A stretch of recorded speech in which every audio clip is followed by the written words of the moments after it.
Turtle! Ace, I'll go pop.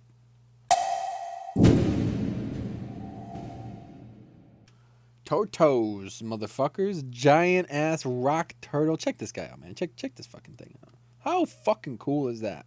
Why is this a boss? Can you tell me why this is not a fucking mount? I would ride the fuck out of that mount, man. That is the coolest looking fucking turtle I've seen in this game, in IRL, in Dreams. There's nothing even comparable. Anyway, this is harder than I thought it was gonna be. That is for sure. We're gonna have a look at it. There's not a lot you need to know in terms of healing, but there is a lot you need to do. Okay, so that's definitely going to be a good one to look at the live footage. Unfortunately, I don't have kill footage. Just I have footage pretty far into the fight. I might show you 2 different attempts where we got pretty far into the fight, but hopefully I'll use those to at least demonstrate the big differences here. Now, basically what we're looking at in this fight is essentially nothing, and then everything. Okay, let's explain what I mean by that. Quake Stomp, all right, you see it right there. He's going to perform an ability that is going to hit you to 65%. He's going to hit you for over 65% of your health. Okay, and it's going to make the rock falls happen a lot. Now that's obviously an avoidable mechanic, but people will get hit by them. There is no doubt about that. They will need to be healed up immediately. It's not something you can heal through, though, a lot of the time. So if they're getting hit by it, they're fucking you, essentially. In terms of healing, the Quake Stomp, there's a few tricks and tips. You can bop it. Okay, it's physical damage, so you can't aura mastery it. You can't really reduce it in any way. You could absorb it. Okay, so mastery stacking for paladins and, spirit shells and stuff like that. The bubble and stuff for priests is a good option. But that's about it. Like, nothing else really works. And, just got to heal through it. You really do. So after every one, I would recommend, it happens. You get stunned for a few seconds. You get stunned for like 2 seconds total. And then you got to heal through it. It's very similar to the crush from Garelon, where that few second stun was more detrimental than the actual damage it did, because you couldn't get everyone healed up again afterwards. But that's very true, because a lot of the times you get stunned into one of the other mechanics, and that is definitely not a good thing. So, you'll have to deal with that. You'll have to figure that out on your own, but I bop myself when I can, bubble it as well if you need to, and then just heal everyone up as quick as possible. As long as you're preemptive about it, you could use Trank. Trank's going to be hard to use, though, as it's pretty often going to happen right when you least expect it with one of those rock falls, but definitely use Trank, definitely use Revitalize. You'll want to set rotation of cooldowns for sure, absolutely. Spirit Shells as much as possible if you have Discipline. Holy Paladins, you got 3 strong cooldowns. Rotate those if possible. Probably not going to have one, obviously, for every single one, but definitely use them to heal up as much as possible, as quick as possible, and bopping yourself makes that very easy. Shaman, double totem afterwards. If you could throw down Spirit Link right as it happens, it's going to balance out the health a lot, so that'll help the people who start taking damage as soon as it's over survive a lot longer. And then Healing Tide is just fucking rape mode. It's retardedly good. Even if you have an enhancement or Ellie Shaman, they really should use Healing Tide as well. That'll do like 35k HPS, just that totem alone. So that really helps. It seemed dumb, but Paladin tanks, they could do the Selfless Healer, whatever that shit is. I can't remember what the glyph's called, but it helps. It heals a raid. But anyway, in terms of a healing perspective, that's literally it. Like, you just have to heal through that damage for the raid. Anyway, now, more specifically, this is a very strange fight, because both tanks are going to just get fucking obliterated. It's absurd. It really is. The difference here is that it's all predictable. Okay, so you have to actually predict it and plan it out smart. The snapping bite, which you see on the screen there, 68. It's so crazy. 682000. That is a 6-digit number with a 6 in front of it. Nearly a 7. Okay, there is no tank.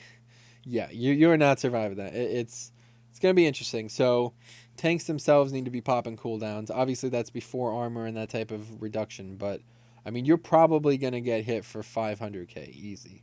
And if you're not a druid who could force a dodge on it, yeah, you're in serious trouble. Maybe monks could absorb it, but other than that, like, no other tank could really stop the damage unless they pop a bunch of cooldowns. So I'd recommend a bear tank, but in terms of healing, yeah, it's going to get interesting because while they're getting hit for 500k every time he does a snapping bite, the vampiric cave bats are coming out. Now let's explain them.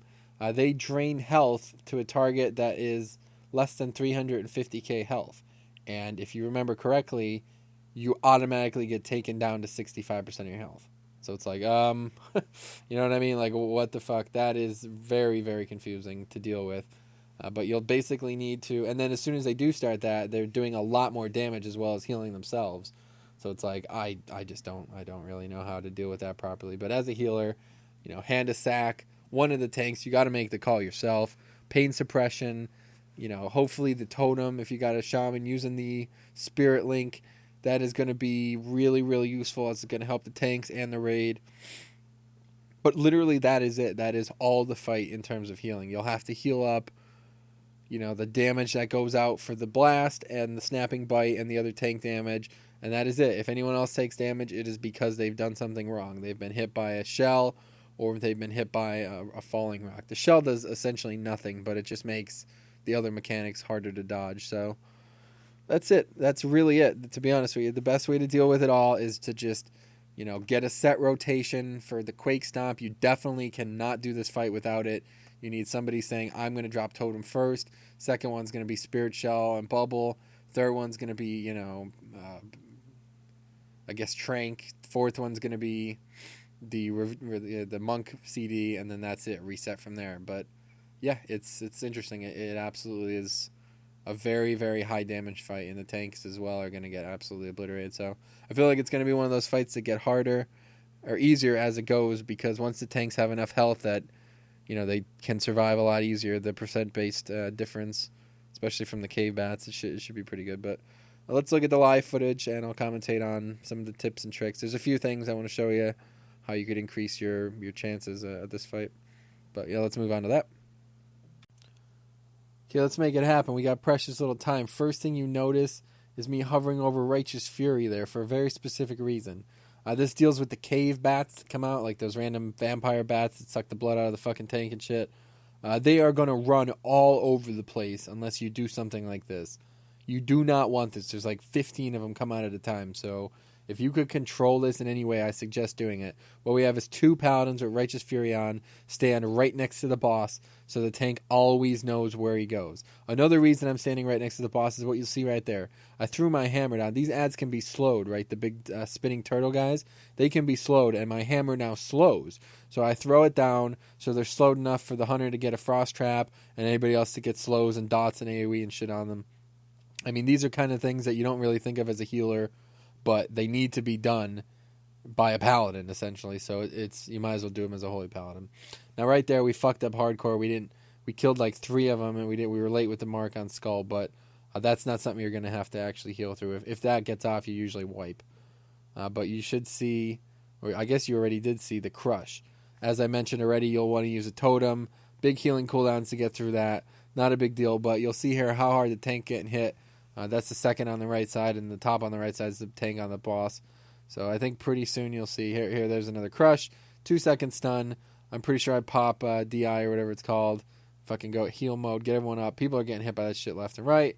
More spinning turtles come out, so that makes the ground effect thing harder to dodge, but yeah, waiting on, I know the tank absolutely gets obliterated here in a second. Yep, there it gets. It just got 1 shot. You see that? He literally got 1 shot.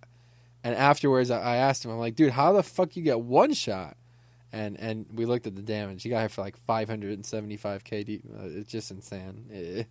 It's crazy. It really is. You got to be ready. You got to be protective of your tanks. That's for damn sure. Hand to sack. But the problem with hand to sack is, you know, you're going to end up killing yourself because you throw it on the tank before the Crush. I think I do it right here. And watch how low my health gets. Well, no, that must not be the one. But yeah, it's brutal. It really is brutal. Very difficult healing fight, but if you followed my advice in the beginning, you know, prepare to heal the shit out of the tanks and the raid itself when the Crush happens. And as long as you, kick the shells at the right time and use them to kill the bats, yeah, you should be good. That's all you really need to do, to be honest with you. As long as those things happen, you're in good shape, I think. But that's about it. There's not much else to say. Just got to prepare for those two things, and that's about it. Very interesting fight, though. I mean, the boss itself looks awesome. The room looks cool, and the shells are an interesting complication to an already... It's a pretty boring fight, to be honest with you, minus the shell, so I'm glad they did that shit. But that's it. If you have any questions, let me know. Otherwise, we'll see you in the next one.